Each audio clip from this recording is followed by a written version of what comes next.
Hola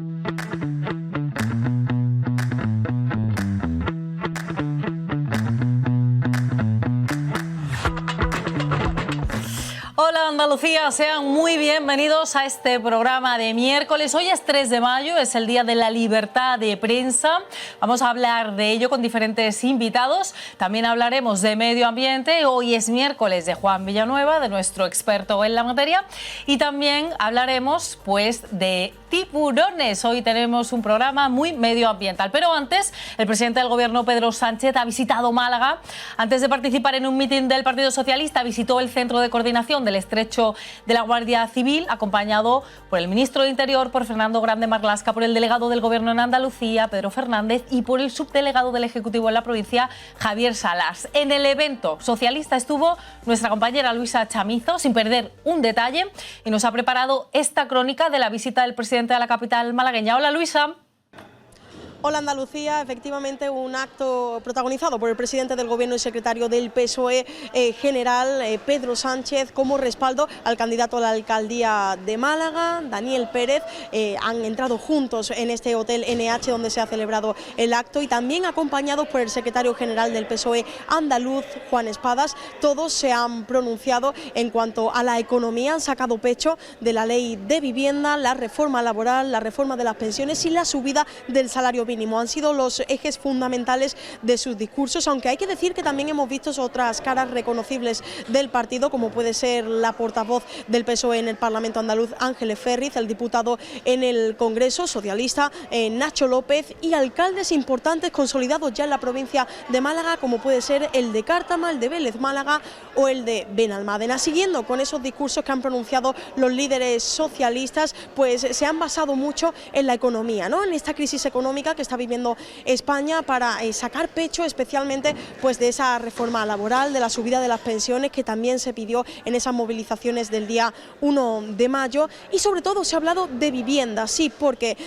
de actualidad que está esta ley de la vivienda impulsada por el Gobierno, pero también está muy de actualidad en la provincia de Málaga y en especial en la ciudad. Es el caballo de batalla de los últimos meses en la política municipal y es precisamente el tema central de la candidatura de Daniel Pérez, el malagueño socialista, que ha prometido crear 10.000 viviendas VPO en la ciudad cuando llegue alcalde. En este compromiso pues también se ha visto apoyado por el presidente del Gobierno, Pedro Sánchez. También en cuanto a esa candidatura de Málaga para acoger la Expo de 2027, ha dicho Sánchez que en cuanto a estas dos gestiones pues va a tener todo el apoyo del Gobierno para que se lleven a cabo. Pero ha habido momento también para política autonómica, sí, porque tanto Espadas como Sánchez se han dirigido a Moreno Bonilla en cuanto a esta polémica que es la ley de regadíos impulsada por el Partido Popular y por Vox, y que vendría a afectar a Doñana. Sánchez le ha pedido directamente al presidente andaluz, Juanma Moreno, que retire esta ley de regadíos y que lo haga cuanto antes por este conflicto también que está surgiendo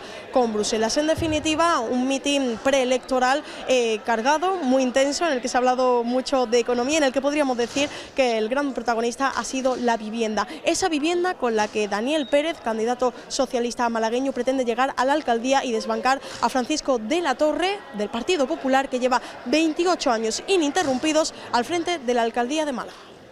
Pues muchísimas gracias, Luisa. Precisamente vamos a escuchar tanto a Pedro Sánchez como a Juan Espadas, pues hablando de ese tema, uno de los temas que más preocupan tanto en la política como la ciudadanía andaluza, la sequía y Doñana. Vamos a escuchar a estos protagonistas. La derecha gobierna a golpe de soberbia y con negacionismo climático, al igual que hace con la ultraderecha. Por eso, compañeros y compañeras, nosotros en esto lo decimos alto, claro y también de manera contundente, porque estamos no solamente defendiendo la legalidad, no solamente defendiendo las sentencias de tribunales europeos o también los intereses de los regantes legales en toda esa zona de Doñana, sino que también yo creo que es hasta incluso de sentido común. Pero desde aquí le vuelvo a decir al señor Moreno Bonilla, retire su ley porque Doñana no se toca. Doñana no se toca. Porque le están mintiendo los agricultores de la comarca y no podemos permitir que les mienta ofreciéndole algo que él no tiene y que además va contra la legalidad y las sentencias del Tribunal de Justicia.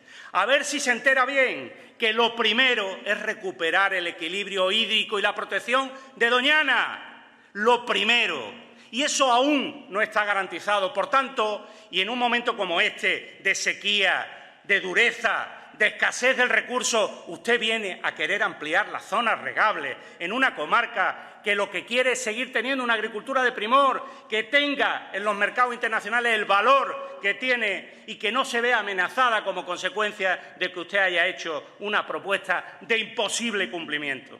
Señor Moreno Bonilla, retire la proposición de ley de una vez por todas. No cabe otra solución. Bueno, pues ahí quedaba la visita del presidente del Gobierno ayer a la capital malagueña y hoy se cumplen 30 años del Día Mundial de la Libertad de Prensa, una celebración promovida por la UNESCO. Cada 3 de mayo se reivindica esta libertad, que es el motor de los demás derechos humanos. Hoy, en Hola Andalucía, queremos hacer un homenaje a aquellas personas que cada día luchan porque la libertad de prensa sea una realidad, aunque le vaya la vida en ello. Saber requiere tiempo, voluntad y compromiso. El sapere aude kantiano. El conocimiento trae consigo responsabilidad, y somos la sociedad del ojos que no ven, corazón que no siente. Pero en todas partes hay héroes, desertores del lodazal, disidentes de la marabunta. Incluso en una sociedad tan estabulada como la actual, hay quien anhela conocer la realidad de las cosas y no conformarse con sucedáneos de la verdad. Esa es la batalla que ha de librar un buen periodista, la que libran los que cubren las migraciones, los corresponsales de guerra, los que tienen el valor para adentrarse en los infiernos que narran. Quizás siempre han sido la excepción, quizás siempre han escrito solo para unos pocos, para los que tienen el coraje suficiente y para la inmensa minoría. Los informadores que acuden a una zona de conflicto ponen el foco sobre lo inmediato, sobre lo cotidiano. No conciben la realidad que están viviendo y contando como una amalgama de estadísticas o como un efecto secundario de la geopolítica, sino que miran a los ojos de los desamparados. Pretenden denunciar una realidad que paradójicamente puede ser desconocida incluso para un natural de esta zona de conflicto que viva en nuestro país. Es un trabajo extraño, consistente en presenciar lo que nunca querríamos experimentar ninguno de nosotros: la ruina, la traición, los anhelos rotos, esperanzas perdidas y la omnipresencia y la omnipotencia de la muerte. Son los cronistas de la desdicha. Uno de ellos es Antonio Pampliega, cuyo empeño en contar la historia de un pueblo sirio le valió más de 200 días de cautiverio tras ser secuestrado por un grupo perteneciente a Al-Qaeda. Solo soy un periodista que vino a hacer su trabajo, a contar lo que estaba ocurriendo en esta maldita guerra, relataba Pampliega en su libro En la oscuridad. De su lectura se extrae la conclusión de que al mundo le da igual la agonía de Siria. Se cuentan por centenares los periodistas que han narrado los horrores de una de las guerras más sangrientas de lo que va de siglo, y sin embargo siguen siendo escasos los oídos dispuestos a escuchar. Parece que todo sigue dando igual. Agus Morales, corresponsal de EFE en zonas de conflicto y autor del libro No somos refugiados, decía que vivimos en un mundo de éxodos, en ese umbral azul entre la Europa y África, donde la vida empieza a cobrar sentido. Unas pocas millas náuticas, la textura de un barco, un bote neumático o un buque metálico. La latitud exacta dentro o fuera de aguas libias definían dónde empieza la civilización, dónde las personas ya son, ahora sí, personas, dónde acaba la realidad africana y dónde empieza la occidental. Lo cierto es que para mirar la muerte a los ojos solo hay que desplazarse unos cuantos kilómetros y ahondar, como periodistas, profundizando también en la ciudad que vives. Almería, desde hace más de 15 años que existe una realidad crítica bajo los distinguidos y a su vez silenciados asentamientos chabolistas, ocultos entre los invernaderos que cubren la ciudad, conocida como el Mar de Plástico, por su horizonte repleto de ellos. Da nombre a la ciudad que, gracias a sus altas y cálidas temperaturas, localiza una de las mayores concentraciones de producción hortícola. Un sistema empresarial en su mayoría de abusos y explotación que da trabajo a miles de personas inmigrantes, gradualmente en aumento desde hace décadas. Subsaharianos, marroquíes, magrebíes, argelinos o de Europa del Este, que esperan deseosos a tener los papeles de arraigo en orden para poder vivir y contemplar una vida digna, que para muchos es inalcanzable, aterrizando en España como un país onírico al que aferrarse. Tras diversos reportajes y periodistas especializados en la zona han descubierto que conseguir una vivienda sin estar empadronado allí es casi utópico, aunque exista una ley que ampare el empadronamiento incluso en infraviviendas. Los asentamientos chabolistas que encontramos en pueblos como Níjar, San Isidro o Campo Hermoso están construidos con materiales propios de los invernaderos por los mismos trabajadores inmigrantes. Los relatos dentro y fuera del periodismo de migraciones es escuchar, aprender más allá de las fronteras que nos rodean, volver habiendo contado una historia que a menudo ignoramos. De esos que, como dice Morales, si hubieran muerto en Libia, nadie se habría enterado. Y restituir alrededor de esas historias particulares los datos generales que las hacen comprensibles, explicativas, elocuentes y útiles. Y es que muchas veces, aunque el periodismo y a los periodistas se les demonice, tienen una labor fundamental: ayudar y concienciar, aunque aquí una cámara sea más letal que un arma. Silenciar las guerras. Dentro de algunas décadas alguien postulará que Europa dejó de creerse Europa en esos meses de verano de 2015, cuando decidió que ya no podía seguir simulando que era una tierra de asilo y libertades, porque los que pedían asilo y libertad eran ajenos, eran la amenaza. Según Morales, dentro de esas décadas dirán que fue la amenaza de esa amenaza que generaba el control social y la vida turbia, y los periodistas, nosotros, estuvimos allí para contarlo y para verlo. Desde el programa de Hola Andalucía queremos dar las gracias a esos periodistas que se han jugado la vida, porque sin ellos los contextos no se entendería y no sabíamos su historia. Me preguntaron por el periodismo, que con nuestra presencia cambiamos la realidad. Pues claro, claro que cambiamos la realidad. Gracias por todo. Boa sorte, camarada. Pues vamos a hablar de este tema con nuestro experto jurídico, con Antonio Caracuel, hoy en el Día Internacional de la Libertad de Prensa. Antonio, ¿qué tal? Bienvenido. Hola, buenas tardes. ¿Cómo estás? Gracias. Muy bien. Nosotros aquí encantados de volver a verte en un día especial para la profesión, bueno, para toda la ciudadanía. La libertad de prensa es importantísima. Y queremos preguntarte lo primero, ¿no? ¿Cuál es la diferencia? ¿Qué se considera libertad de prensa y cuál sería la diferencia con la libertad de expresión? Porque, claro, hay que entender esta diferencia para empezar a hablar.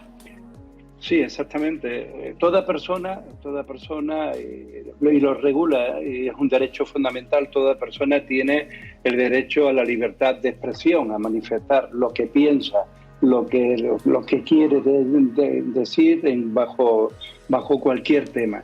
Y eso es un derecho fundamental que tiene cualquier persona. En cambio, la libertad de prensa es el exclusivo de los periodistas y de la prensa. Y a fin de cuentas es también a querer,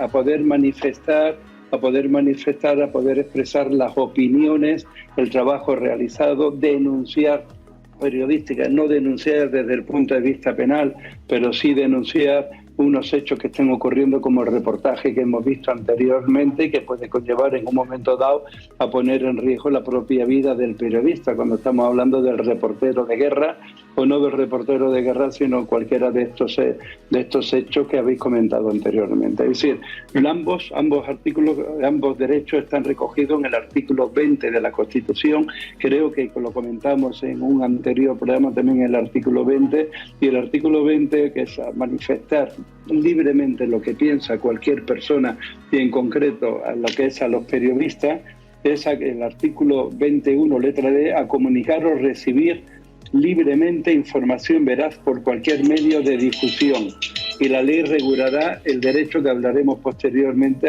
de la cláusula de conciencia. Y este derecho, que también lo hablaremos, pues no puede limitarse, este ejercicio de este derecho no puede limitarse ni restringirse ni regularse por ninguna censura previa. O sea, que en España quiere decir que este derecho está regulado, está, bueno, bien definido. ¿Qué ocurre en Europa? Que ya sabes que nos encanta ver un poco la comparativa. En comparación, ¿estamos bien? ¿Vamos en la misma línea? Vamos en la misma línea, pero sí que me gustaría resaltar cómo sí está regulado expresamente como un derecho fundamental, el que acabo de comentar del artículo 20 de la Constitución, pero luego la ley, existe una ley de prensa, que habrá muchos periodistas que no lo sepan, y es una ley de prensa del año 1966, es decir, es una ley franquista, la que sigue rigiendo lo que regula la libertad de prensa, lo que es la prensa. Es verdad que históricamente en los siglos 18 y 19 y 20, pues sí se hicieron otras leyes de prensa con censura en el año 1879 o en el año 1883, y en el año 1938, después en plena guerra civil, la parte franquista pues también reguló, es una ley de prensa muy restrictiva. Fue en el año 66 y se consideró en aquellos años como una ley aperturista del entonces ministro Manuel Fraga Iribarne, y esa ley es la que sigue vigente. Es verdad que en el año 1977, con la ley de la reforma política, pues se derogaron algunos artículos, sobre todo el artículo 2, en el cual se permitía esta censura previa, que era lo más característico. Entonces tenemos esa, no una regulación específica, la básica de la Constitución, pero una ley del año 1966. Fíjate. En el resto de Europa, pues existe como todo, como en botica. De los casi 180 países que hay algunos registros o algunos termómetros en los cuales miran por la salud de la libertad de prensa en todos los países europeos, pues España puede estar raspando lo que es el aprobado. Perdón, raspando el aprobado, está por debajo de países de nuestro entorno como Alemania, Sí. donde se tienen las mayores ratios de transparencia, o Portugal, o Francia, o Inglaterra, pero estamos por encima de otros países. Es verdad que hay un termómetro, o hay alguno de Periodistas Sin Fronteras, o hay otro del propio Consejo de Estado, que no es un organismo de la Unión Europea, sino que es un organismo... Perdón, pero me ha dado un golpe de tos. No te preocupes, Antonio, que estamos todos ahí con la garganta pasando mal rato. Entonces, y ahí pues sí que España en el año 2022 se la condenó porque se decía que se estuvo espiando a periodistas. Yo quiero romper una espada por el periodismo y porque en España sí existe libertad de prensa, claramente, pero sí es verdad que por lo ocurrido en Cataluña y con los separatistas catalanes, sí que hubo una orden judicial por la cual se investigara a una serie de políticos catalanos. Dio la casualidad de que algunos de estos políticos o parejas de estos políticos eran periodistas y desde Cataluña pues sí se ha utilizado para decir que en España, con el famoso programa Pegasus, se estaba vigilando, se estaba espiando a los periodistas. Esto no existe. Yo estoy convencido, por supuesto que sí, que existe libertad de prensa en nuestro país, que esta libertad de prensa se lleva a todos los efectos y que si hay algún tipo de control, pues no viene por el espionaje, por los medios políticos, por las administraciones públicas. Como bien sabemos desde este medio, que es un medio privado, existen otras maneras pues de dirigir o utilizar algunos medios de comunicación, que no es la censura y que no es la fuerza, sino que es el dinero. Hay algunos medios que están subvencionados, hay medios que reciben más dinero que otros, y esta es una manera, si acaso, de romper la independencia, no la libertad de prensa, pero sí la independencia. El ejemplo más claro, sin acusar a nadie, son las televisiones públicas. Las televisiones públicas en otros países no tienen publicidad.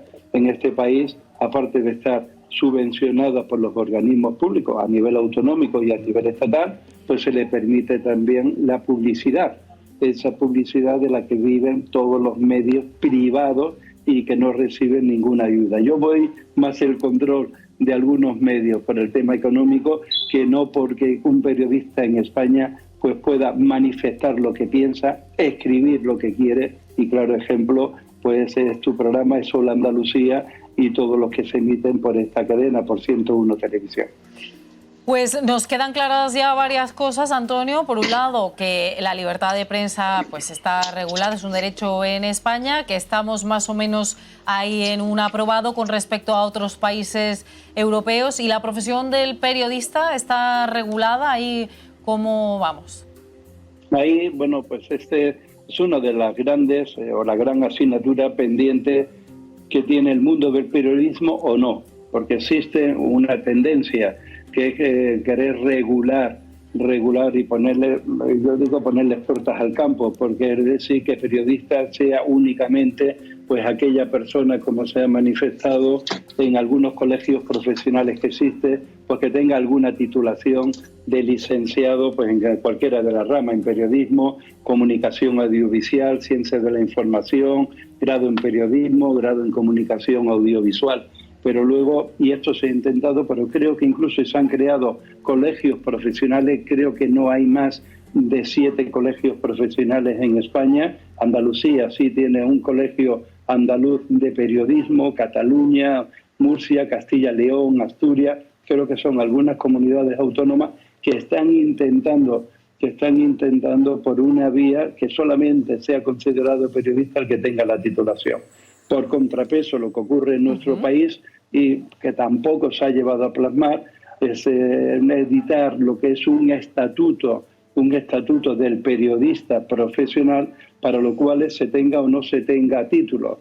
Es decir, hay muchos medios de comunicación escritos, de radio o incluso de televisión, y hay muchos profesionales que realizan la profesión de periodista, realizan este trabajo que realizáis todo y no tienen una titulación universitaria. Existe ahí esa dicotomía, pero ningún gobierno en nuestro país se ha atrevido a regularlo ni a legislarlo, el estatuto profesional del periodista, que me consta, según la investigación que he realizado. Por contra, los colegios profesionales y el restringir que solamente pueda ejercer como periodista el que tenga título, tampoco es de recibo en una profesión como la de periodista y en un territorio como es la Unión Europea, donde la competencia es libre, y en el resto de los países de nuestro entorno pues ocurre como estoy manifestando. El periodista es el que ejerce la profesión, por ejemplo, que tú estás realizando ahora.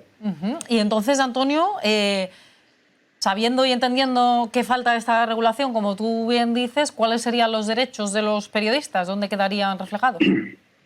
Bueno, pues ahora mismo viene reflejado en el mismo artículo de la Constitución. Se recoge como los dos principios fundamentales para el periodista. Uno fundamental, que es la cláusula de conciencia, porque lo entiendo así, la cláusula de conciencia y el secreto profesional. La cláusula de conciencia es que nadie puede coartar a un periodista a decir o a escribir o a manifestar lo que él entiende o a opinar también sobre ese mismo tema. Y es más, se permite que un periodista que esté en un medio de comunicación y que la línea editorial de ese medio de comunicación haya cambiado y se le imponga al periodista ese cambio, pues que pueda renunciar recibiendo las indemnizaciones correspondientes. Es decir, se me ha contratado para hacer un trabajo, ahora se me está, entre comillas, coartando, se me está limitando, se me está dirigiendo, y yo tengo mi conciencia, tengo mi libertad de conciencia, y esa es la base fundamental de cualquier periodista libre e independiente, la pura expresión de la libertad de prensa. Es decir, que la libertad de prensa no me la coarten las administraciones, pero que tampoco me la coarten los medios de comunicación donde yo pueda estar trabajando. Hoy en día eso no suele ocurrir, pero sí de que un periodista significado que haya cambiado de un medio de comunicación a otro porque no esté de acuerdo con la línea editorial del medio en el que esté trabajando. Y el secreto profesional, por supuesto, que también es importantísimo, que es a no manifestar las fuentes donde se ha vivido la noticia pues que haya declarado. Aquí, tanto este secreto profesional y la libertad de prensa y la libertad que tiene cualquier periodista y cualquier medio de comunicación, es completamente, es plena esta libertad, pero, como dijo aquel filósofo, choca mi libertad donde empieza la libertad de los otros. Es decir, lo hemos tratado aquí en otro programa con la fake news, lo hemos tratado con la intimidad personal, sí, el derecho al honor y la intimidad personal. Ahí en esa barrera tan fina existe una gran lucha, incluso jurisprudencial, de qué prevalece: el derecho a informar del periodista o del medio en un momento dado, o por otro lado esa libertad o ese derecho fundamental al honor y a la libertad que también tenga la persona para que no se hable de sus asuntos personales, por ejemplo, o que se manifieste la realidad o la verdad, que se haya constatado la verdad de los hechos que se están comunicando o expresando en ese medio de comunicación. Antonio, también está el derecho de rectificación, ¿no? ¿Qué sería este derecho? ¿Cómo se regula? Bueno, pues este derecho es la consecuencia de lo que he dicho anteriormente. Es decir, Soledad Mena puede realizar una crónica del abogado Antonio Caracuel y decir el trabajo que está realizando, y si yo no estoy de acuerdo porque no se ajusta a la realidad, sí que existe regulado y está enmarcado este derecho de rectificación que tiene cualquier ciudadano, Yo lo he realizado por una circunstancia, profesionalmente lo he ejercitado, con diarios de tirada nacional, y entonces remitir en los 7 días siguientes a que se haya publicado o se haya puesto en televisión o en radio los hechos con los que no se están de acuerdo, decir que no se ajustan a la realidad, que la realidad es lo que le estoy contando, y dándole ese tiempo para que rectifiquen voluntariamente. Y es un paso previo que tiene cualquier ciudadano que vea atentado su honorabilidad, ejercitar ese derecho de rectificación ante los medios, antes de ir a un juzgado o antes de emprender unas actuaciones judiciales, que incluso también lo hemos visto en casos cuando no ha querido el medio de comunicación acceder voluntariamente a esa rectificación, se ha ido a los tribunales, y entonces ha sido el tribunal el que ha obligado al medio en que sea de la misma forma que publicó esa noticia que no era correcta, a que publiquen la corrección, y en este caso peor, porque sea por un mandato judicial y no voluntariamente. Eso sería no más que un derecho del periodista, es una obligación del periodista, más que del periodista, del medio de comunicación, pero cuando estamos hablando que todos los derechos tienen sus obligaciones, y como he comentado antes, los periodistas y esta libertad de prensa pues también tienen estas obligaciones. Qué maravilla, Antonio, escucharte, que nos lo expliques también, y además hoy en el Día Mundial de la Libertad de Prensa, 3 de mayo, que hayamos podido contar contigo es un placer y un lujo, para que nos hayas adentrado un poquito más en estos términos y además entendiéndolo de manera pues maravillosa, sencilla, como siempre haces. Te mando un abrazo muy fuerte. Y solamente felicitaros a todos en vuestro día, a todos los periodistas de 101 Televisión, nuestra casa, y a todos los periodistas en general, y a seguir trabajando. Muchas gracias, Antonio, a ti. Seguimos trabajando. Hacemos primero una pequeña pausa para la publicidad y enseguida estamos de vuelta en Hola Andalucía.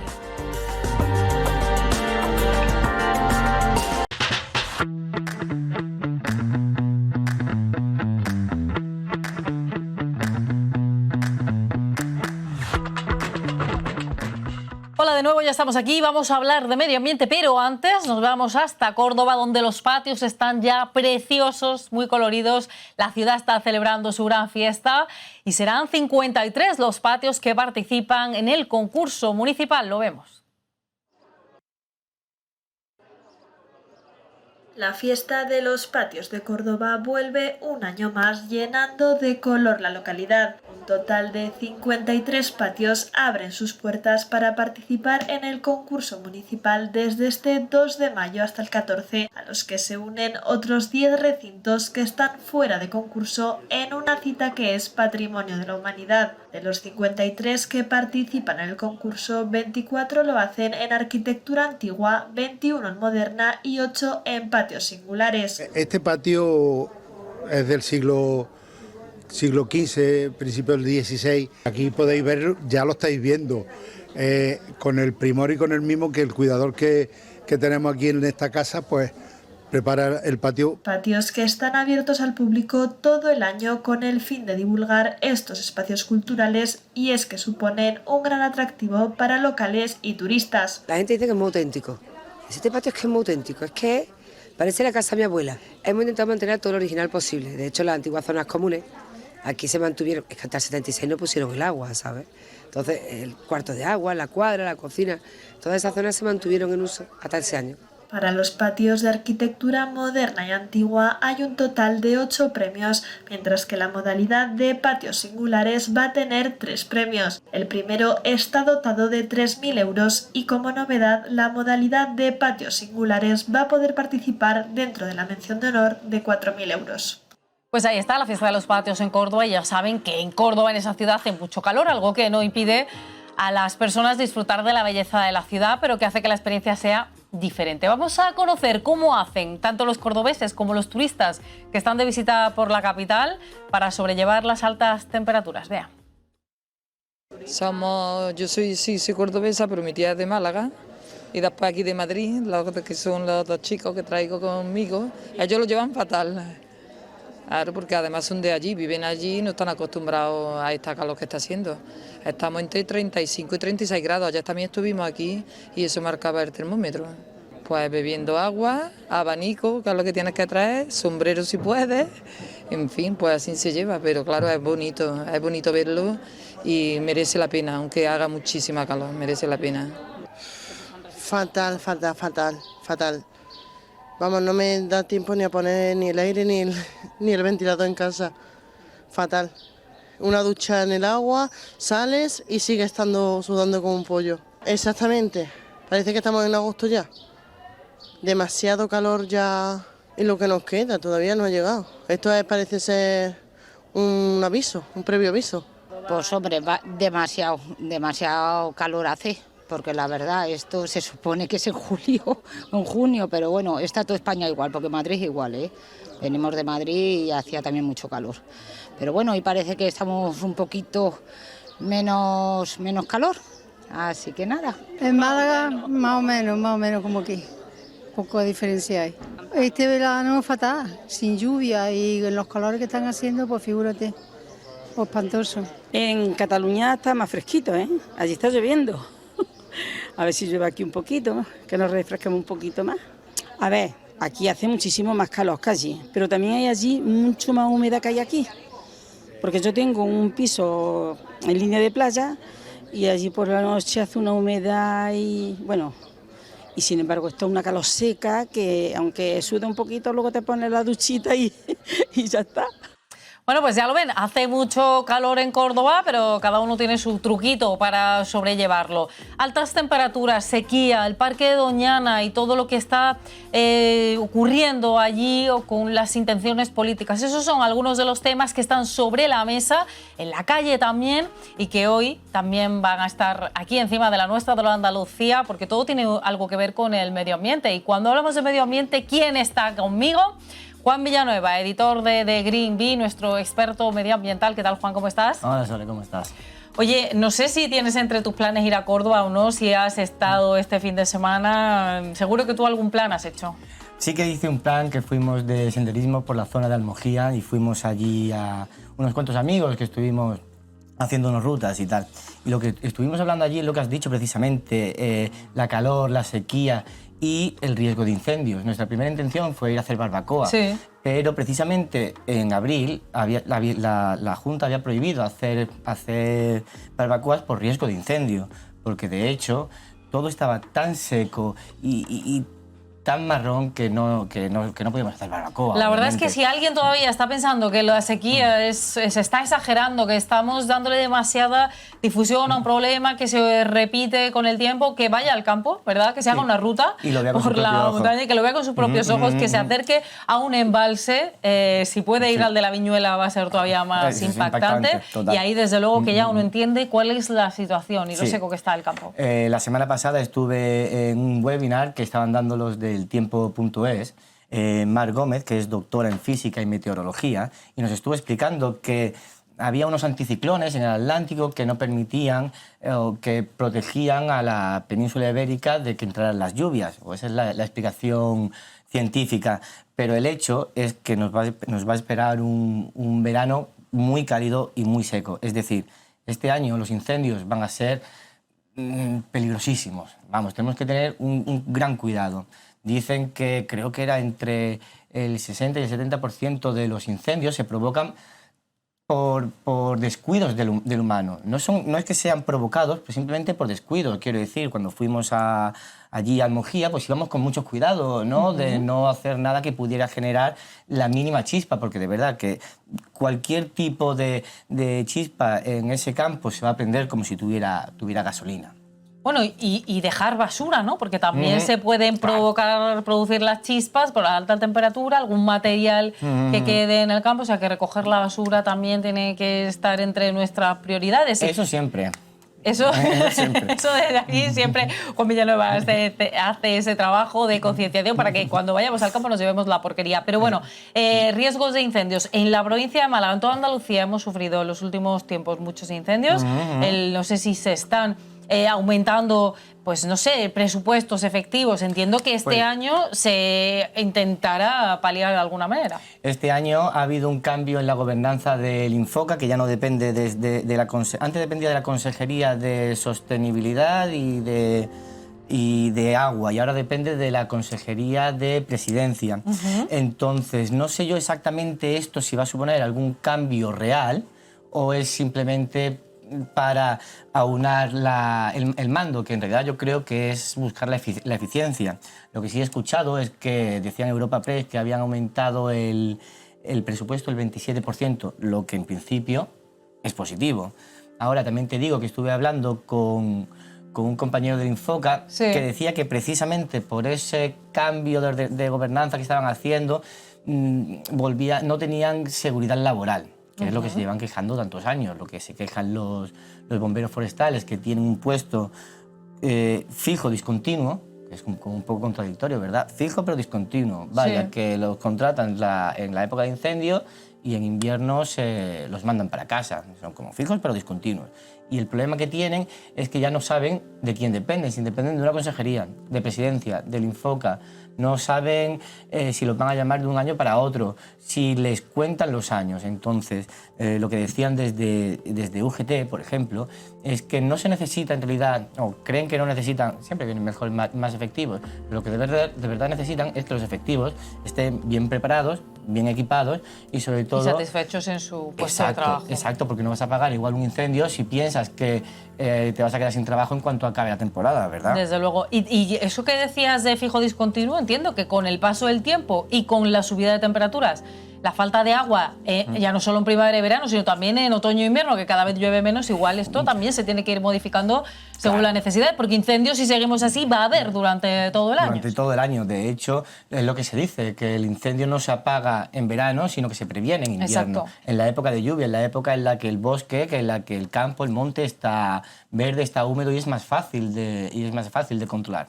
De hecho, una cosa curiosa es que estuve escuchando un podcast que decía que precisamente en primavera, por ejemplo, en esta época, normalmente los incendios son normales, pero son más pequeños, se controlan más fácil y limpian la broza, limpian los matojos que pueden generar luego esos grandes incendios que nos llegan en verano.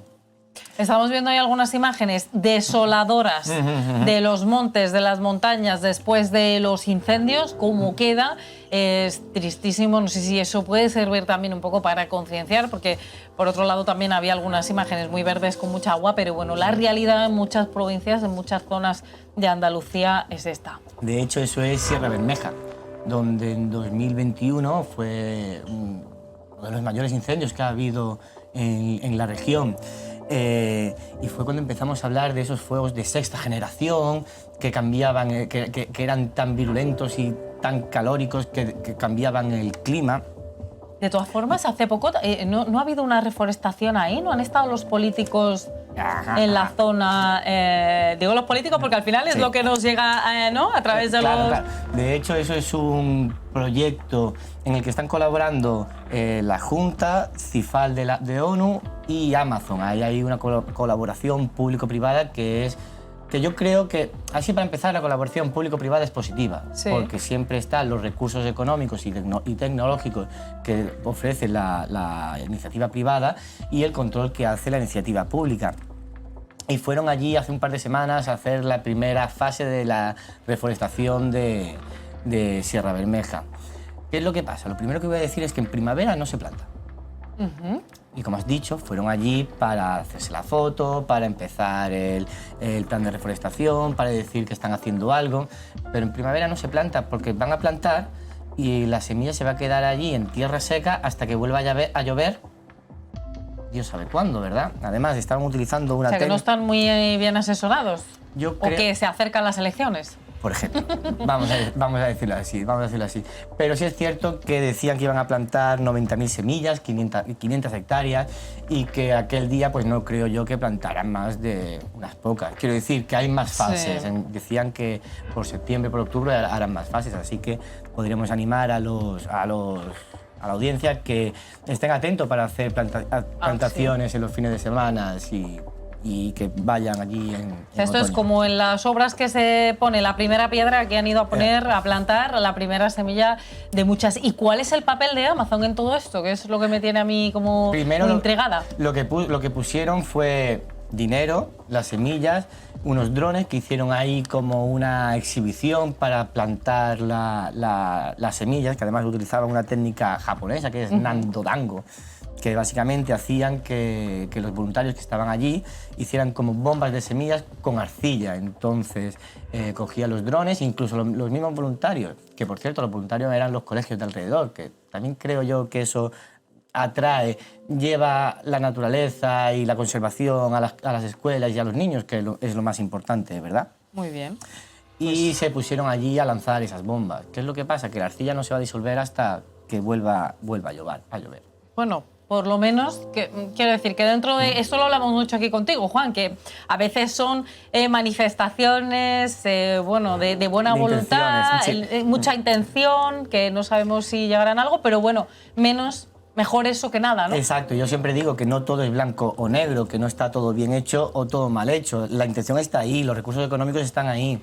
Estuve hablando con Felipe Román, que es un biólogo activista, que está haciendo campaña por incluir Sierra Bermeja dentro del Parque Nacional de Sierra de las Nieves. Sí. Y lo que él decía era que Sierra Bermeja es un sitio tan único por sus minerales, por la roca que tiene, por las especies arbóreas que tiene. ¿Recuerdas que la última vez estuvimos hablando de los pinsapos? Sí.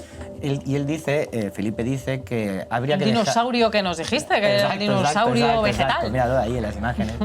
Entonces lo que decía Felipe es que lo mejor es dejar a que la naturaleza se sane por ella misma. Ahora yo creo que un poco de ayuda siempre viene bien, ¿verdad? Bueno, y que al ser humano le encanta también intervenir en eso por casi descontado. todo. Eso sí. No... ¿Algo más de Sierra Bermeja o nos vamos a Huelva? Ahora nos podemos ir a Huelva, donde Greenpeace hizo campaña recordando una gran catástrofe que fue hace 25 años, que yo sinceramente ni me acordaba. En Aznalcóllar, una balsa de residuos de la minería se desmoronó y hubo una gran catástrofe en la que se contaminaron 80 kilómetros del río Guadiamar, 40.600 hectáreas y se recogieron hasta 30 toneladas de animales muertos. Increíble. Es decir, una gran catástrofe. Y ahora lo que decía Greenpeace es que en las minas de Río Tinto, que se volvieron a abrir en 2015, vuelve a haber el mismo riesgo. Y no solo vuelve a haber el mismo riesgo, sino que mucho peor. O sea, porque la Atalaya Mining, que es la empresa que lleva la minería de Río Tinto, quiere hacer un recrecimiento de la balsa para echar todavía más, hasta 400 toneladas más de residuos, de lodos. Si eso se rompe, habría sería un desastre hasta 30 veces mayor por la cantidad de lodos y de tóxicos que hay en la zona de lo que fue Aznalcóllar. O sea, que el ser humano no aprende, tropieza 2, 3, todas las veces que hagan falta. Además, es que, como tú bien dices, que no lo recordabas, habrá muchísima gente que tampoco recuerde qué fue aquello y, claro, pues seguimos avanzando, se nos olvida y seguimos en el mismo punto. Y seguimos en el mismo punto. De hecho, los de Atalaya Mining salieron y dijeron que no, que era seguro, que los lodos, porque lo que van echando allí son como lodos, que por ley tienen que ser 50% líquido y 50% sólido. Los de Atalaya Mining decían que incluso se podía andar por encima por la superficie. El problema es que más abajo, en el interior, está habiendo un proceso de licuación y el líquido se está saliendo. Y cualquiera que tenga una casa sabe que el agua, que el líquido, es lo más destructivo que puede haber para cualquier construcción. Es cierto que dicen que los materiales que usan están hechos como las presas de agua, pero el riesgo está ahí. Y hace 2 años salió un estudio de un académico de Utah, el profesor Emmerman, que decía claramente que había un 95% de posibilidades de que la presa se desmoronara de aquí a 20 años. 95% de posibilidades. Madre mía, es un riesgo altísimo. Y yo pienso, cualquier cosa que tenga un 95% de probabilidad de desmoronarse, hombre, como poco habría que estudiar qué es, digo yo. Y al final aquí lo que pasa, Juan, es que este tipo de acciones, de malas prácticas o de, no sé, si asunción de riesgos, por parte de la empresa, ¿quiénes están ahí para reclamarlos, para denunciarlos? Al final nos enteramos muchísimas veces por las asociaciones ecologistas. Claro, claro. En teoría, y es una de las cosas que se queja Greenpeace, es que los de esta empresa tienen el beneplácito de la Junta como para seguir recreciendo la presa. Y vuelvo a repetir, cualquier acto que tenga un 95% de posibilidades de salir mal en 20 años, pues habría que mirarlo con cuidado. Pero parece que los de la Junta no lo miran tanto. De hecho, una de las cosas que siempre me impresiona es que la razón número uno de la pérdida de hábitat es la minería. Si cuando vas al campo y ves una cantera o una mina a cielo abierto como esa, ves que es un verdadero bocado. Bueno, es que solo mirar eso ya uno piensa...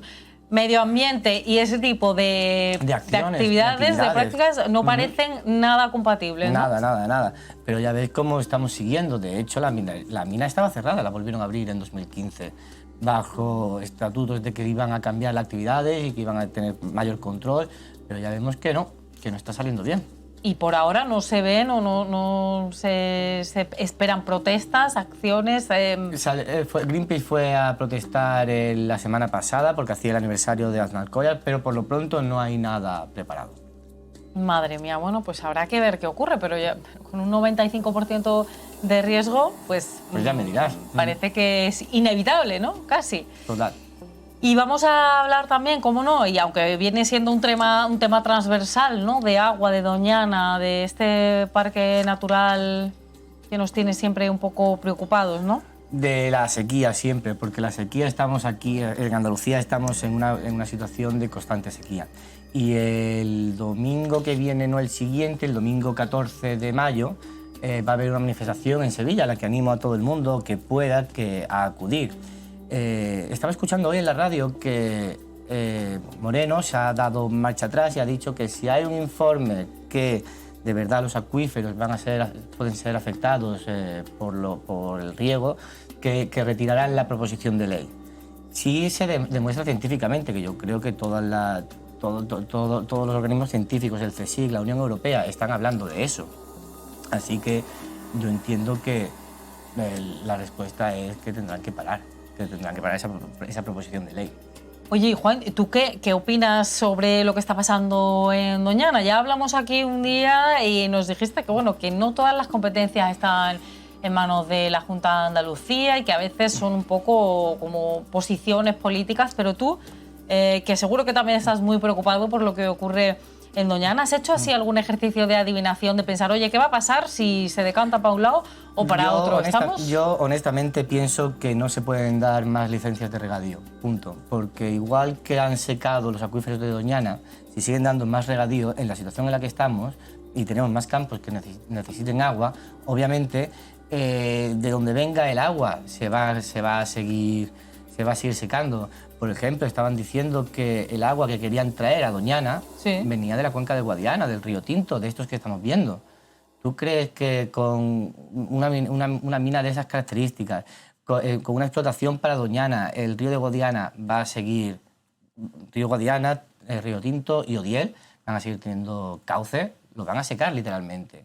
Y hay veces que pienso que el ser humano coge un recurso y lo explota hasta que no puede más. Hasta que llega al límite. Pasa al siguiente y lo vuelve a explotar hasta que no pueda más. Así nos ha pasado en el pantano de La Viñuela, aquí en Málaga. Bueno, hemos hablado del pantano, estamos hablando de Doñana, pero la laguna de Fuente de Piedra, en Málaga, hace unos días también vi una foto y... Seca. Está seca. Sí, pensaba en los flamencos, en si eso se recuperará en algún momento. De hecho, la semana pasada nos dijeron que ya se daba por perdida. Es decir, normalmente todos los años, hay que decir que todos los años Fuente de Piedra se vacía porque es una laguna estacional, pero nunca tan pronto. Y normalmente se llega hasta la anidación de los flamencos. Pero este año no vamos a tener flamencos en Málaga. Bueno, otra mala noticia. Juan, no sé si vamos a poder arreglar esta sección. Lo que nos queda es, y si nos vas a dar alguna buena noticia, nos vamos a ir a Córdoba, ¿no? Puedo dar una última buena noticia, ¿Sí? que de verdad creo que es muy positiva. Últimamente hablamos poco de energía, ¿verdad? ya no se habla de tanto de las macroplantas y tal, pero en Córdoba van a hacer hasta 15 cooperativas energéticas, 15 cooperativas de consumo para distribuir energía solar y energía verde entre los socios, lo que yo creo de verdad que es muy positivo. Oye, que mira, en Córdoba no solo se celebra la fiesta de los patios, sino exacto, que las cooperativas aquí estamos enlazando los temas de nuevo. Exacto. De hecho, una cosa que hay que resaltar es que he estado mirando y en el resto de provincias de Andalucía hay una cooperativa, 2 tal vez, y en Córdoba van a empezar con 15 cooperativas, lo que es un número muy elevado. Lo van a empezar FAECTA, la Diputación de Córdoba, y en Córdoba Ciudad, con ayuda de la Asociación de Vecinos de Alzahara, que colaboran con la cooperativa vasca de Mondragón. Entonces lo que van a hacer, que es lo que yo creo que es el futuro a la hora del consumo energético, es que los mismos ciudadanos, los mismos vecinos sean propietarios de sus placas solares, ¿sí? y se las repartan entre ellos. Ah, bueno. Lo que yo creo que es lo más positivo. Por supuesto, eso es energía de kilómetro cero, porque van a tener las placas en un radio de unos 5 kilómetros. Energía verde, porque lo que van a hacer es instalar placas solares. Y luego energía democrática, porque ellos mismos son los propietarios y los que instalan y los que ponen los precios. Y van a tener, por precios, iban a hacer... Se calculaba que el coste de la instalación podía ser unos 1.500 euros, de una instalación de primera, que con subvenciones y ayudas se podía no se tenían que hacer cargo los usuarios, sino que se les iba a subvencionar. Lo que han hecho es formar un cuerpo, un cuerpo cooperativo que será el que lo haga, pero para eso, claro, hay que poner un pago primero, pero que calculan que serán de unos 800 euros con las ayudas incluidas. Si tú quieres hacer una instalación normal en tu casa, de los 5.000 euros no baja. 5.000, 4.000, 6.000 euros. Y esta la calculan por 800 euros, lo que yo creo que es bastante barato. Y luego quieren poner un precio fijo de la luz de 35 euros por megavatio hora, que está bastante bien, creo que es 3,5 por vatio. Pues muy bien. ¿Y se va a quedar de por vida con las placas? ¿Eso se ha gestionado? ¿Se ha puesto límite? Una de las cosas que se suele hablar en la transición energética es que las placas solares tienen una vida útil de 20 años. Entonces, aquí hablan de 25. Pero el caso es que ya tienen formada la cooperativa, que es lo más importante. Una vez que ya tienes formado la cooperativa, la forma jurídica, la seguridad jurídica de poder producir, crear tu propia energía, ya con eso puedes hacer lo que quieras. Ya puedes poner placas solares, puedes poner un molinillo o puedes darle a una manivela. Pero tú ya tienes la seguridad jurídica que puedes producir tu energía para ti mismo, ¿sabes? Entonces... Oye, esto es una buenísima idea que ojalá se replicara en otras provincias andaluzas. Totalmente. Yo animaría a los vecinos de Córdoba, a los que nos estén viendo, que además de ir a los patios, que son preciosos, pero que se interesen por estas cosas, porque, como digo, son 15 en toda la provincia y seguro que por la zona en la que estén pueden encontrar información. Oye, qué bueno. Pues vamos a cerrar con Córdoba y con esta iniciativa cooperativista de energía verde, donde los vecinos seguro que, si no han recibido ya la noticia, la van a recibir con los brazos abiertos. Juan, muchísimas gracias por todos estos temas. Quiero recordar, antes de que te vayas, de que aparte de venir aquí como colaborador, como experto en medio ambiente, tú también tienes un blog, podcast. Mi podcast de Green Bee, que el que lo quiera lo puede ver por internet, y que el siguiente podcast que quería hacer era relacionado con el tema que hemos estado hablando del Infoca y de cómo se preparan los bomberos forestales para la época de incendio, porque desde luego que ellos son los verdaderos héroes del verano. Y porque, bueno, aquí no nos da tiempo al final a profundizar en tantos temas, pero si ustedes quieren ampliar más información, tienen el blog y el podcast de Juan Villanueva, de Green Bee, y ahí podrán encontrar más información. Muchísimas gracias, Juan. Nos vemos en 15 días de nuevo con más temas de medio ambiente, y ojalá que la próxima vez que hablemos, bueno, pues sí, que haya que tirar algún tironcito de orejas, pero que también haya buenas noticias. Muchas gracias. Vamos a hacer una pequeña pausa para la publicidad y a la vuelta teatro y también tiburones, biología marina, con un invitado muy especial. Así que no se vayan, que seguimos en Hola Andalucía.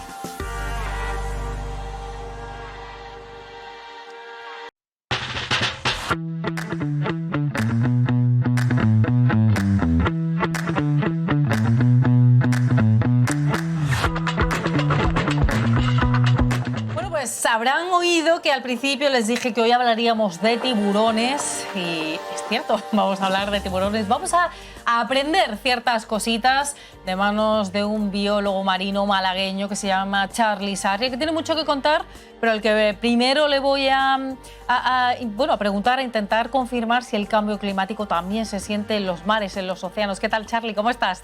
Muy bien, encantado de estar aquí, la verdad. Que digo que vamos a hablar de tiburones, de rayas, de animalitos marinos, que eso siempre nos gusta porque además vamos a ver imágenes del mar, esto relaja mucho para un miércoles. Pero, como has oído, hemos estado hablando con Juan Villanueva, con nuestro experto en medio ambiente sobre cambio climático. Todavía hay gente que no se lo cree mucho.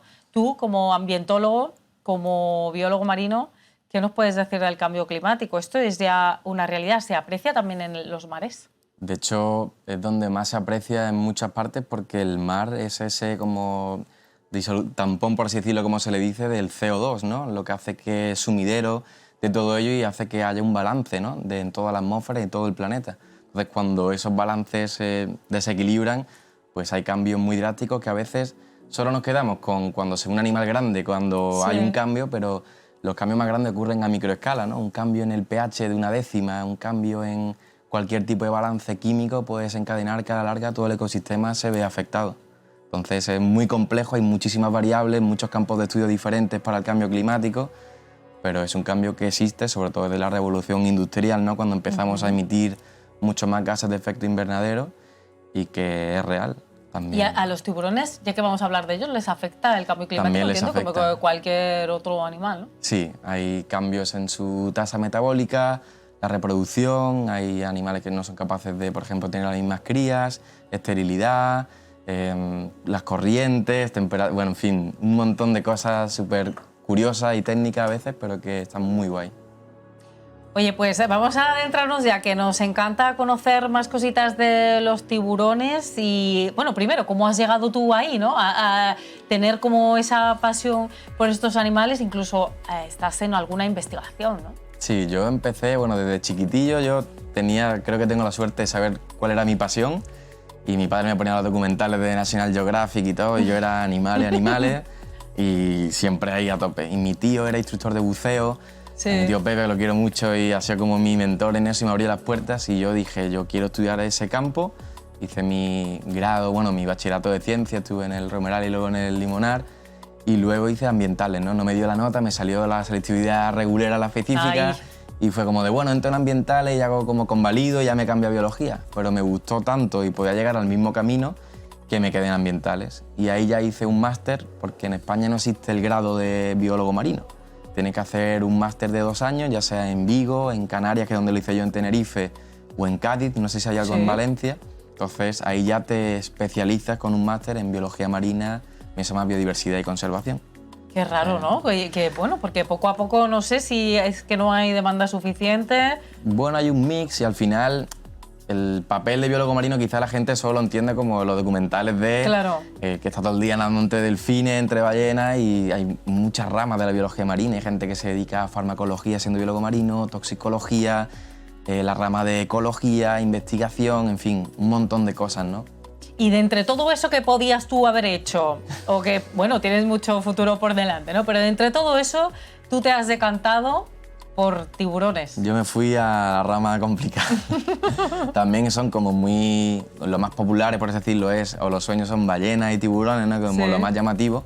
Pero en España no es tan fácil porque, bueno, no es como un sitio, a lo mejor como, yo qué sé, Bahamas, que dices tú, bueno, pues aquí hay tiburones, Maldivas, de una manera más fácil, ¿no? Aquí los tiburones se estudian más en cuanto a pesca. Y a mí me encantó, era un animal que me fascinaba desde pequeño, era una curiosidad también infundada por ese miedo que tenemos de las pelis y tal, que luego no es como se pinta, ¿no?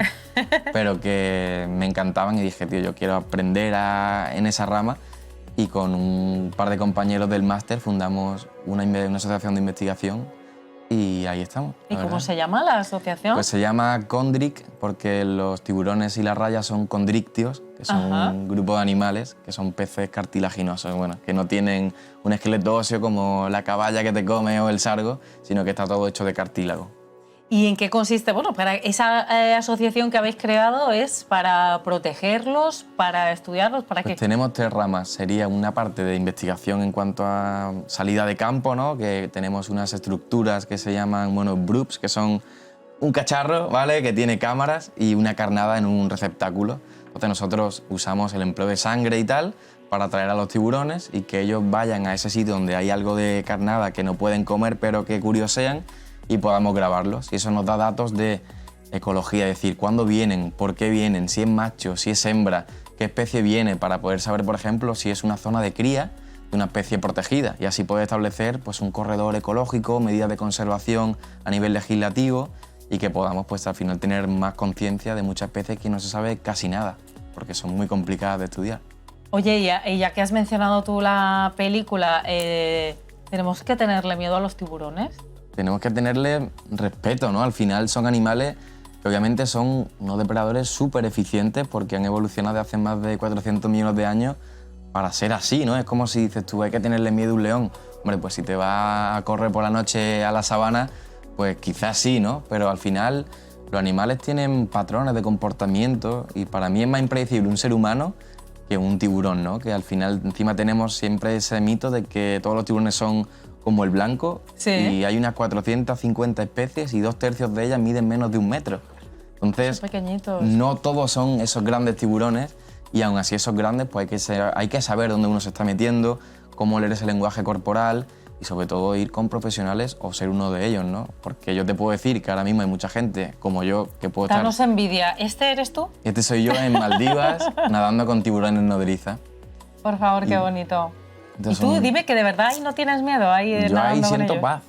Obviamente tengo siempre un control y hay veces que dices tú, oye, aquí a lo mejor hay momentos que dices tú, no estoy tan cómodo porque hay a lo mejor muchos individuos o hay especies que son más dominantes y son más curiosas, ¿no? Entonces es como saber leer ese lenguaje corporal. Eso, por ejemplo, en el País Vasco, que es una zona preciosa en Bermeo donde se puede nadar con el tiburón azul, la tintorera, que bueno, pues se vende incluso en grandes superficies y es una especie que está en peligro crítico en el Mediterráneo y amenazada a nivel mundial, y aún así la consumimos, pues en cualquier súper puede encontrarla y encima que tiene unos niveles de metales pesados muy, muy altos, que la mayoría... Bueno, ahí te hemos visto también, ¿no? Como haciendo alguna divulgación de mensajes, ¿no? En un supermercado.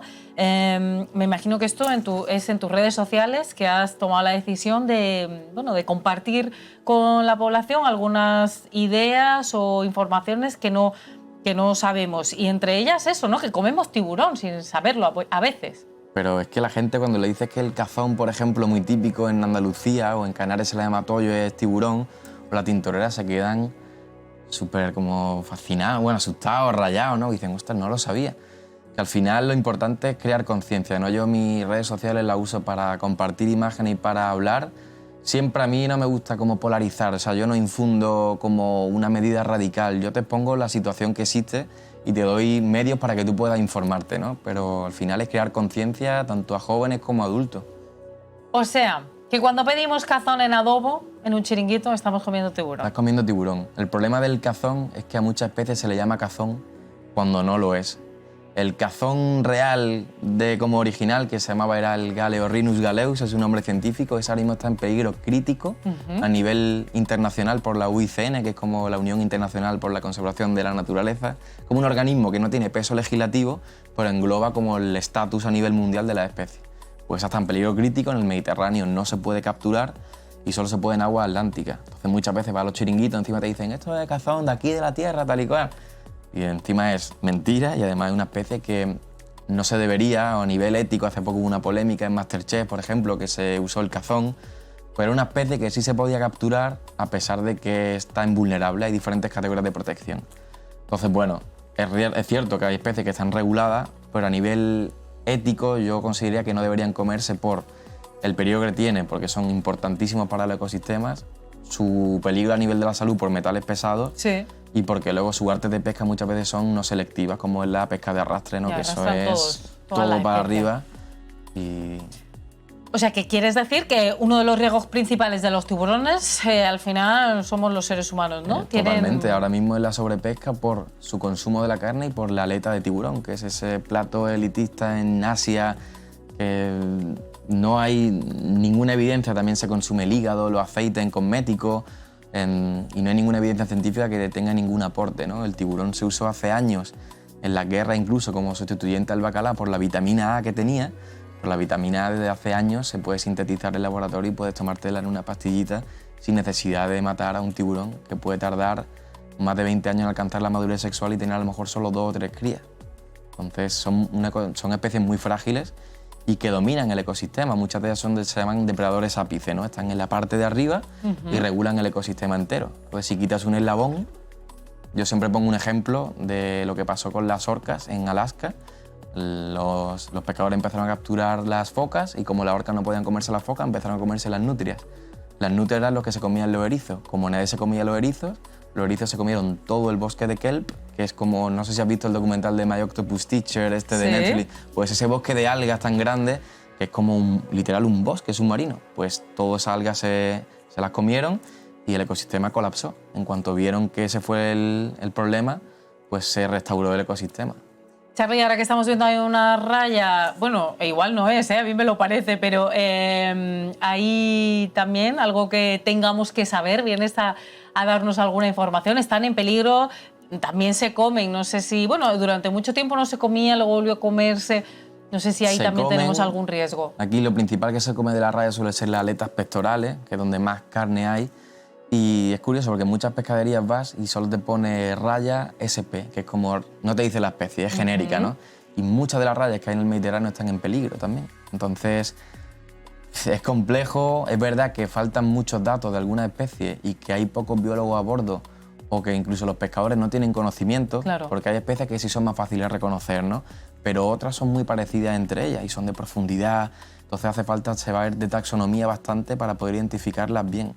Entonces ahí hay un compendio entre ignorancia, falta de conocimiento, falta de medios y de concienciación sobre todo, ¿no? Claro, y dirá algún espectador que nos esté viendo, ¿y qué hacemos? ¿Cómo podemos saberlo? Pues si no está la información, si algunos pescadores tienen desinformación o desconocimiento de la situación, ¿qué hacemos? La ciudadanía, ¿cómo podemos colaborar? Lo más simple sería no consumir tiburón, eso para empezar. Hay muchos nombres, en redes sociales también se le dice, porque se llaman a veces con otros nombres al tiburón en la pescadería o en los restaurantes, para evitar quizá ese conflicto que pueda tener el ciudadano, ¿no? Pues no consumir, concienciar y también incluso hay actividades y documentales preciosos y se puede ir a nadar con ellos en diferentes especies para que veáis que no son esa abominación como pintan, ese terror, y que son especies maravillosas, que son esenciales en los ecosistemas y que son pues, muy necesarias, ¿no?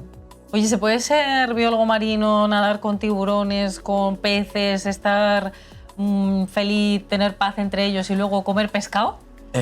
Bueno, pues eso hay incluso debate interno, ¿no? Hay biólogos que comen pescado, que no comen, mucho veggie también. Entonces, bueno, yo quiero pensar que a nivel general la pesca a nivel mundial no es sostenible como está ahora mismo, ¿no? O sea, tenemos los caladeros sobreexplotados y tal. Entonces, si deseas consumir carne de pescado, lo que sea, intentar que sea de arte selectivo, que sepas que sean artes tradicionales, que son coherentes, que respetan las tallas mínimas, que cumplen los stocks. Es como un poco como la fruta, ¿no? Intentar comer de temporada.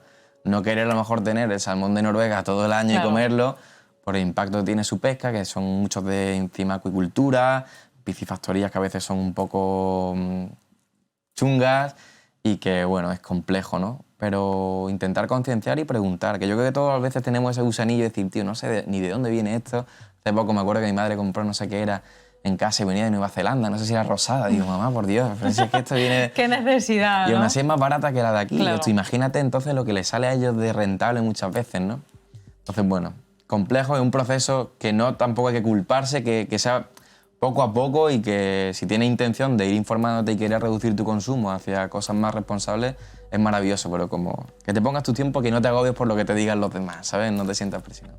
Oye, Charly, ¿tienes algún viaje a la vista, algún buceo próximo, objetivo, plan que nos dé también mucha envidia? Pues tengo, bueno, ahora de hecho mis compañeros están en Tenerife muestreando allí tiburones y yo me he quedado aquí.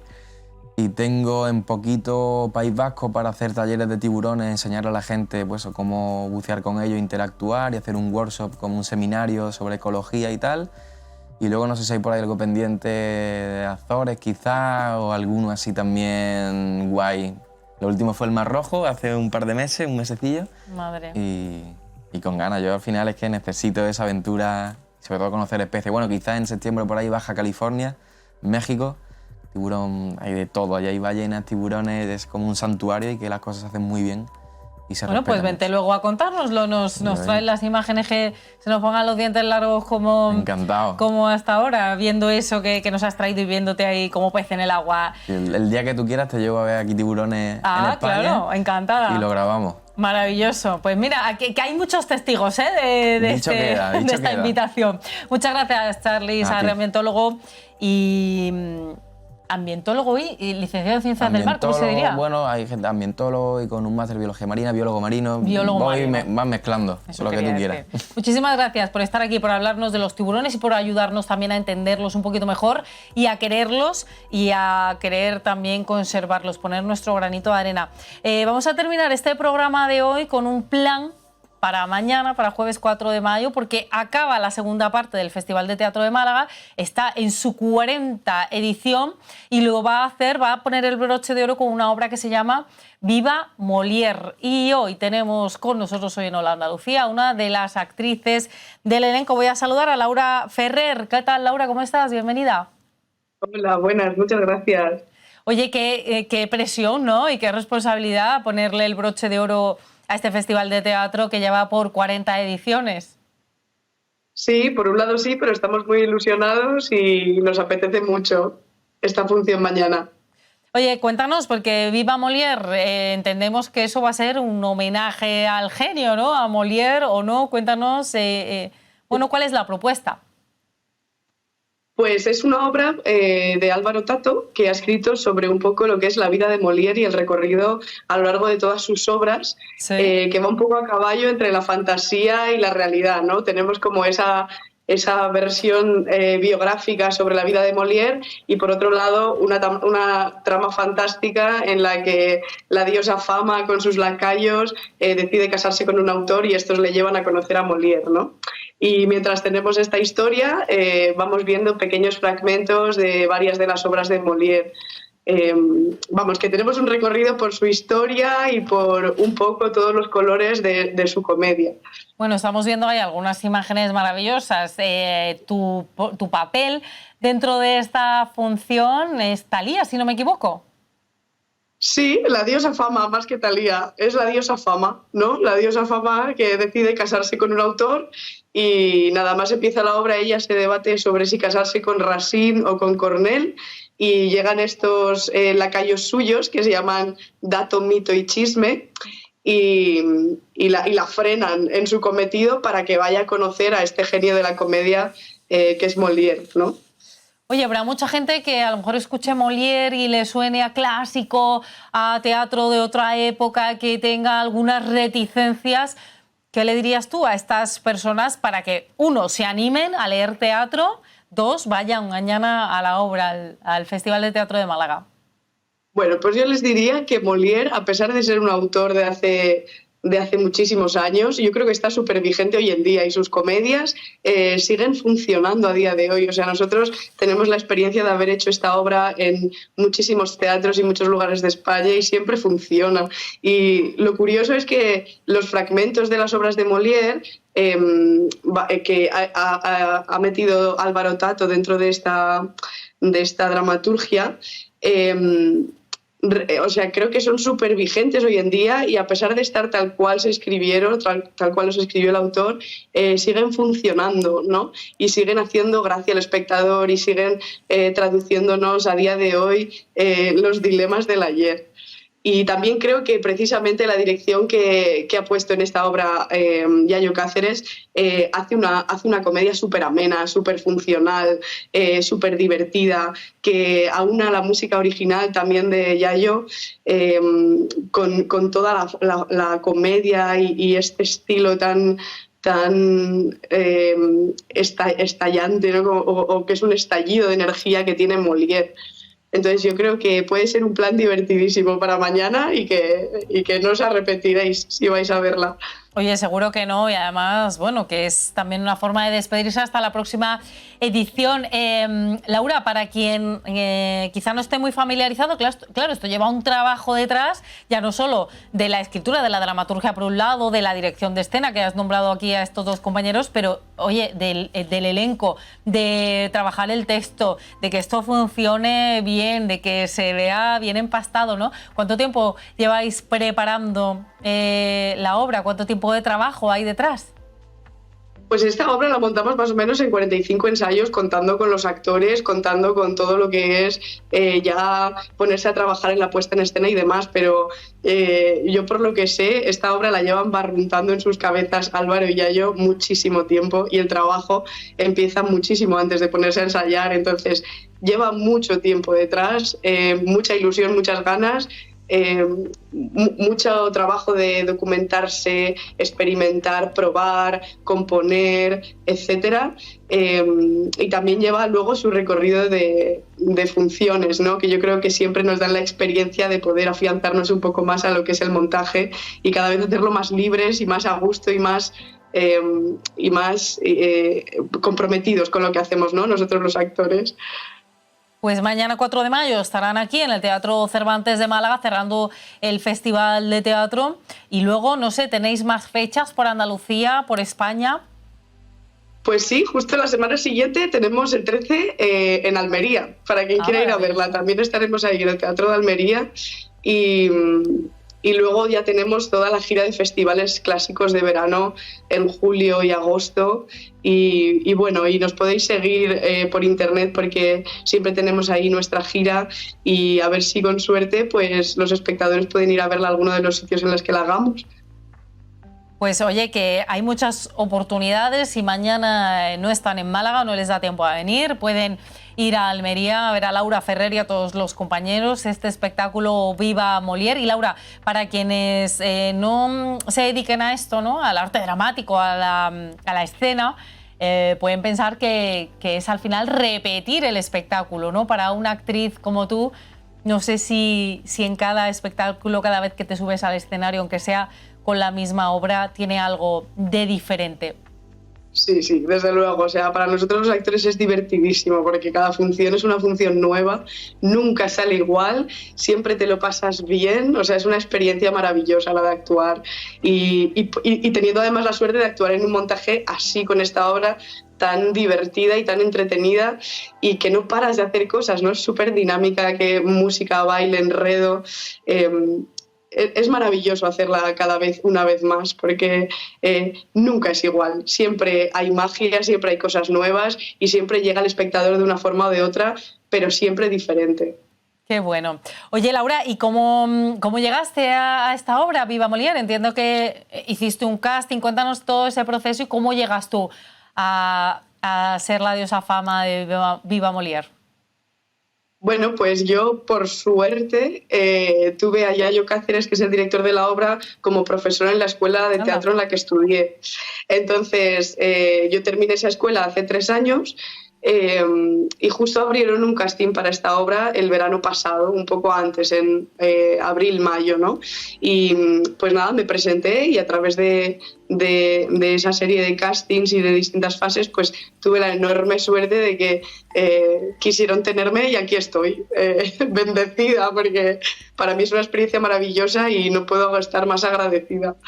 Y luego, pues también lo bonito que tiene la profesión, ¿no? Pero hay que convivir con cierta incertidumbre, ¿no? No sé si tú como actriz también la has vivido, si, bueno, hay que tener cierta pasión por la profesión y también una resiliencia, ¿no?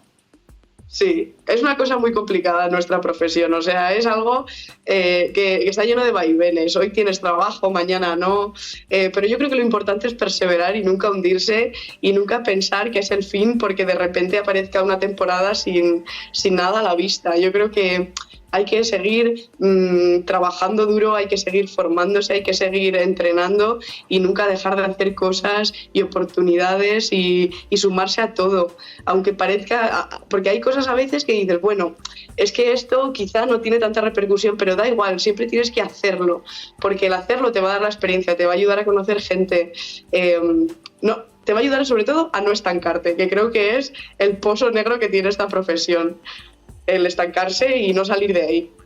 Oye, ¿y a la vista qué tienes? ¿Proyectos? ¿Algún deseo dentro de este mundo? No sé si te tienta el cine, si el teatro es lo tuyo. Cuéntanos algo que puedas, que a veces no podéis contarnos los próximos proyectos, pero que sí se puede contar.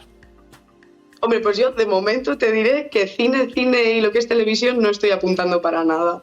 A mí me encanta el teatro y para mí mi pasión es el teatro, o sea, me encanta y siempre me ha encantado. Entonces, de momento estoy con esta obra, no puedo decir que tenga nada más porque no lo tengo, pero sí que estoy también a la par estudiando dirección de escena, que también me gusta mucho, es una profesión que me encanta y que no quiero dejar de aprenderla y quizá algún día, pues con suerte, poder dirigir mis propios montajes y poder vivir también de eso a la par que ser actriz, que me encantaría. Oye, qué bueno, pues ojalá que sí, que te veamos ahí en la otra parte, ¿no? Ya no solo encima del escenario, sino también dirigiendo. Ojalá que sí, que se cumplan los sueños. ¿Qué te parece, Laura? Sí, para cerrar la entrevista y el programa, que nos vamos a despedir hoy contigo, hacemos un recordatorio de que mañana te pueden ver, a ti y a todo el elenco de Viva Molière. Cuéntanos dónde, a qué hora y por qué hay que ir a verlo. Pues mirad, mañana, jueves 4 de mayo, a las 8 en el Teatro Cervantes de Málaga, hacemos Vive Molière, una obra de la que no os arrepentiréis de haber ido, porque es súper entretenida, la duración es de 1 hora y media, o sea que no os va a dar tiempo a aburriros a nadie, y creo que vais a salir de ahí distintos a cómo habéis entrado. Tengáis un mal día, tengáis un buen día, tengáis lo que tengáis, id mañana al Teatro Cervantes de Málaga, porque no os arrepentiréis de ver Vive Molière. Pues estoy convencida de que nadie se va a arrepentir si va mañana al cierre del Festival de Teatro de Málaga. Laura Ferrer, muchísimas gracias, mucha mierda, como se dice el argot de teatro, que vaya todo estupendamente. Nosotros nos vamos ya por hoy, les decimos adiós, nos vemos mañana a la misma hora aquí a la 1 de la tarde en 101 Televisión en Hola Andalucía. Ahora los informativos y luego